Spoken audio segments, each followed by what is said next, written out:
पिछले एपिसोड में आपने देखा कि अजगर तोते से डरकर भाग गया।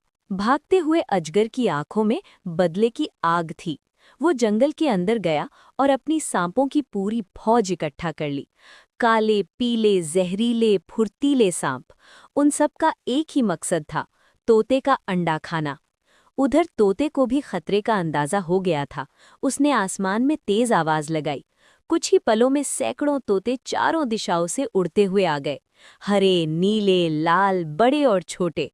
पूरा आसमान तोतों से भर गया और सारा धरती सांपों से भर गया। फिर शुरू हुआ घमासान युद्ध।